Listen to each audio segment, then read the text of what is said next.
नमस्कार, हमारा नाम है समरीन और आपने देखना शुरू कर दिया है लाइव सिटीज। देखिए आज 11 तारीख है और आज सुप्रीम कोर्ट में नीट मामले पर सुनवाई होनी थी, लेकिन हमने आपको बताया है कि कुछ देर पहले खबर आती है कि सुनवाई टल चुकी है और अब इस मामले में अगली सुनवाई 18 जुलाई को होगी। तो ऐसे में कई सवाल उठ रहे हैं।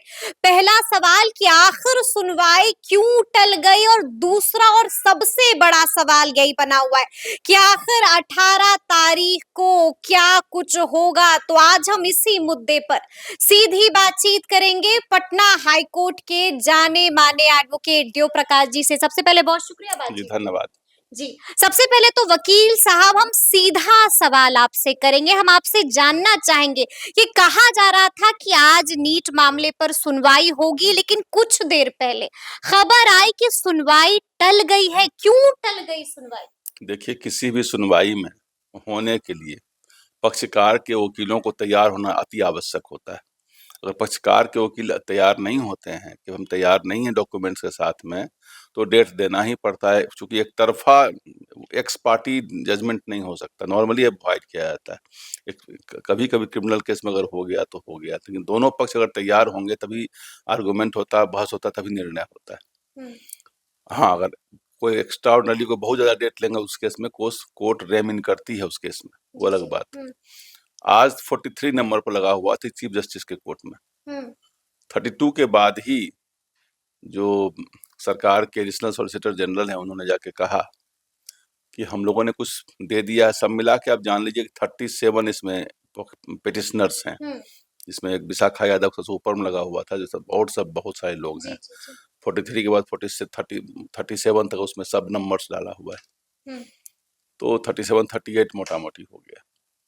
तो उतने लोग उस पक्षकार हैं तो सबों को सबमिट करना पड़ेगा। उन्होंने मात्र मंडे को सुनवाई किया है, 2 दिन समय मिला, तो हमें भी लग रहा था कि इतना कम दिन जितना उन्होंने मांगा है, हमें इस बात की प्रमाण दीजिए कि कहीं जो लीक माल प्रैक्टिसेज हुआ है ये व्यापक तौर पर हुआ है या लिमिटेड कहीं से हुआ है। अगर व्यापक तौर पर हुआ है तब तो हमको रीटेस्ट में जाना ही पड़ेगा, लेकिन अगर लिमिटेड कहीं हुआ है, कम जगहों पर माल प्रैक्टिस हुआ, तो उतना को हम सेग्रीगेट कर लें और सेग्रीगेट करके आप हमको बताइए हाँ इतना सेंटर पर हुआ, इसको हम अलग कर रहे हैं, इस पर हम ये एक्शन ले रहे हैं और फर्दर इस पर हम क्या कर रहे हैं आप बता दीजिए, ताकि जो इतना ह्यूज पैमाने पर 23,297 कैंडिडेट जो भाग लिए हैं, सबों के साथ दिक्कत न हो। एनटीए का भी यही पक्ष है कि अगर आप कर देंगे तो सब लोग इससे प्रभावित होंगे, सब लोगों ने एग्जामिनेशन दिया, सबका सेशन लेट होगा, बहुत बड़ी बात हो जाएगी।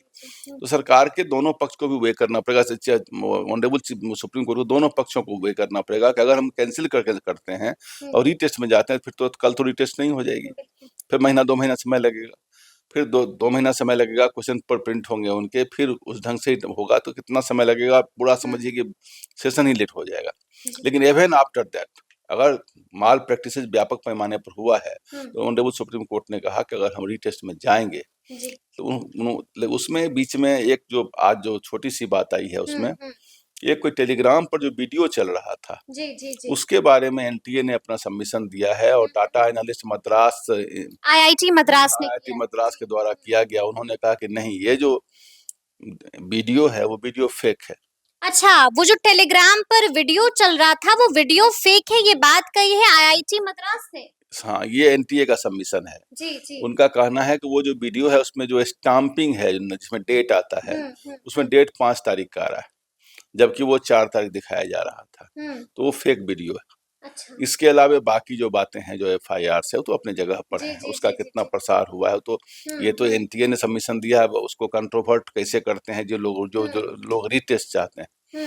तो उस पर जो एडिशनल सॉलिसिटर जनरल साहब ने कहा कि आज हम लोग तैयार नहीं हैं और मंडे और ट्यूसडे भी हम अदरवाइज व्यस्त हैं कहीं पर, वेडनेसडे को छुट्टी है, तो थर्सडे को रखा गया पुनः, और थर्सडे को 18th ही आ रहा है, 18th डेट, 18th को रखा गया। उन्होंने कहा, पहले तो चीफ जस्टिस ने कहा कि ठीक है हम मंडे को फर्स्ट केस में रख देते हैं, 43 फर्स्ट केस इसी को सुनेंगे, तो उन्होंने कहा नहीं 2 दिन और दे दिया जाए और वेडनेसडे को हॉलीडे है तो थर्सडे को रखा जाए, फर्स्ट केस में ही रख दिया जाए। तो 18th को डेट निर्धारित हुआ है, 18th को सब लोगों का पूरा समय मिल गया, अब सारी तैयारी करके देंगे और इस बात को देखेंगे कि भाई जो जितना सवाल उन्होंने किया है कि माल प्रैक्टिसेस हुआ है तो कहाँ तक हुआ है, उसको जी। सेग्रीगेट कर सकते हैं, उसको फिल्ट्रेट कर सकते हैं कि नहीं कर सकते हैं, और छोटा सा ही जगह पर हुआ तो उतना कोई हम लोग कैंसिल करेंगे, बाकी को आगे बढ़ने देंगे। यही यही बात हो रही है। तो सबसे बड़ी बात है, ऑनरेबल सुप्रीम कोर्ट का ने भी कहा है कि हमारा लास्ट रिसोर्ट होगा कैंसिल करना और रीटेस्ट में जाना। पहले हम चाहेंगे कि अगर छोटी सी बात है जी। तो रीटेस्ट में हम नहीं जाए। अच्छा, हम आपसे ये भी जानना चाहेंगे वकील साहब, आपने बात कर दी आईआईटी मद्रास की, और आईआईटी मद्रास ने केंद्र सरकार के कहने पर डेटा विश्लेषण किया था, जिसकी रिपोर्ट भी अब केंद्र सरकार के पास है और केंद्र सरकार ने इसे सुप्रीम कोर्ट में भी जमा कर दिया है। तो क्या अब इस रिपोर्ट के बाद री-नीट पर ग्रहण लग जाएगा क्या? देखिए, वो एनटीए ने सबमिशन दिया, ठीक है, केंद्र सरकार का भी सबमिशन माना जाएगा वो, और मद्रास आईआईटी का रिपोर्ट है, लेकिन उसको तो अब कंट्रोवर्ट करेंगे जो पक्षकार हैं, वो जो देखे हैं वो करेंगे। वो हम लोगों के पास ऊपर नहीं है और सुप्रीम कोर्ट के पास पड़ा हुआ है, तो उस पर वो देखेगी क्या सच है क्या गलत है, उतना ही वीडियो है या और भी वीडियो है। तो अभी मामला अभी क्रॉस है, अभी कंप्लीट क्रॉस माना जाएगा कि मामला कहाँ जाएगा। लेकिन यह बात जरूर है कि ऑनरेबल सुप्रीम कोर्ट रीटेस्ट में तभी जाएगी जब उसको ये समझ में आ जाएगी कि माल प्रैक्टिसेस व्यापक तौर पर हुआ है, कहीं न कहीं एग्जाम को कंडक्ट करने में एनटीए द्वारा चूक हुई है, तभी वो रीटेस्ट में जाएगा। लेकिन अगर जैसा कि कहा जा रहा है एनटीए द्वारा कि ये हुआ है लेकिन छोटे पैमाने पर हुआ है, उस हालत में उतना सेंटर को ही अलग करके, एक्सक्लूड करके बाकी का रिजल्ट आगे कर निकला हुआ है ही, उनको आगे बढ़ाया जाएगा, इन लोगों का रीटेस्ट कराया जाएगा या कैंसिल किया जाएगा, जो भी किया जाएगा उनके साथ होगा। यही बात चल रही है। अच्छा, ये भी हमें समझना पड़ेगा वकील साहब कि इस पूरे मामले में 4 स्टेक होल्डर्स हैं। एक है केंद्र सरकार, दूसरा है एनटीए, तीसरा है सीबीआई और चौथे हैं वो याचिकाकर्ता जो लगातार गुहार लगा रहे हैं कि री-नीट होना चाहिए। किसका पक्ष सबसे मजबूत आपको दिखाई दे रहा है इस मामले में? देखिए, सेंट्रल गवर्नमेंट तो इसलिए पक्षकार है, वो हर हाल में पक्षकार बनती है, इसलिए कि एनटीए जो है वो यूनियन गवर्नमेंट के ह्यूमन रिसोर्सेज डिपार्टमेंट के अंतर्गत वो आता है, तो central government union of India की पार्टी बन जाती है। वर्चुअली इसमें एनटीए ही पार्टी है। सीबीआई इन्वेस्टिगेशन बढ़ी है तो वो भी गवर्नमेंट की ही पार्टी मानी जाएगी। पक्षकारों का यह कहना है कि प्रैक्टिसेज माल प्रैक्टिस हुए हैं, तो ये जो एग्जामिनेशन है इसकी जो सैंक्टिटी है वो भिटिएट हुई है, दूषित हुई है, ये रीटेस्ट में जाना चाहिए। लेकिन इस सैंक्टिटी ऑफ एग्जाम दूषित हुई है कि नहीं हुई है, एग्जामिनेशन की पवित्रता दूषित हुई है कि नहीं हुई है, इस बात को एस्टेब्लिश करना पड़ेगा, प्रूव करना पड़ेगा कोर्ट ऑफ लॉ में। जब तक ऑनरेबल सुप्रीम कोर्ट में प्रूव नहीं होगा तब तक सुप्रीम कोर्ट उधर नहीं जाएगी। सुप्रीम कोर्ट अभी ऑल ऑप्शंस ओपन रखे हुए है। समय वकीलों ने मांगा है, सरकार के वकील ने मांगा है कि अभी समय दिया जाए, तैयारी इतने कम समय में हो नहीं पाई है, तो सर ऑनरेबल सुप्रीम कोर्ट ने मंडे को समय की बात की थी, बाद उसको बढ़ा के थर्सडे किया गया है। तो आपको क्या लग रहा है, रीनीट होगा कि नहीं होगा? मतलब एक सीधा सवाल है, आपका तजुर्बा क्या कहता है, रीनीट के चांसेस कितने हैं वकील साहब? देखिए, ग्राउंड रियलिटी तो हम जानते नहीं, अगर लिमिटेड एक्सेस हुआ हो तो रीनेट कोई खेल तो है नहीं कि हर बात में रीटेस्ट करा दिया जाए, ना हो तो सबके लिए फायदे की बात होगी।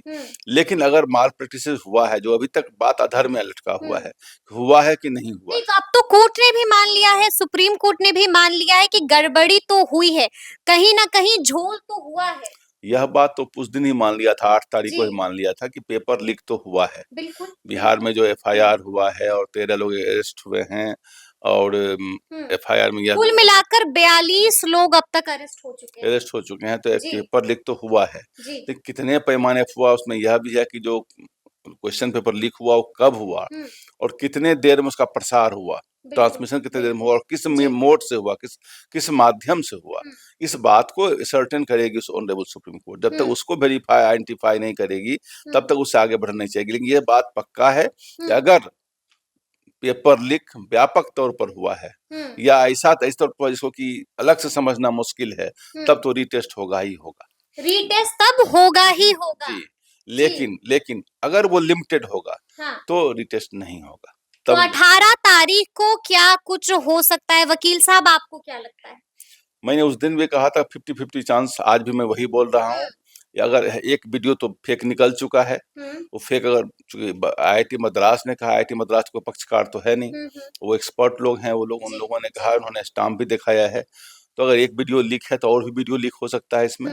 क्या बात सच है, क्या गलत है, उस दिन जब बात निकल के ऑनरेबल सुप्रीम कोर्ट में आएगी, तभी कहा सकता है। ऐसे मामला सब जुडिस है, उसके बारे में कुछ बोलना अभी थोड़ा-सा गलत होगा। थोड़ा-सा गलत होगा। तो सुना आपने क्या कुछ कहा है वकील साहब ने, तो अब देखना होगा कि 18 तारीख को सुप्रीम कोर्ट का सुप्रीम फैसला क्या कुछ होता है। तो फिर ये पूरी बातचीत आपको कैसी लगी है, कमेंट करके हमें ज़रूर बताइएगा। तो ऐसे तमाम अपडेट्स के लिए ऐसे ही हमारे साथ बने रहिएगा और देखते रहिएगा लाइव सिटीज़। बहुत शुक्रिया।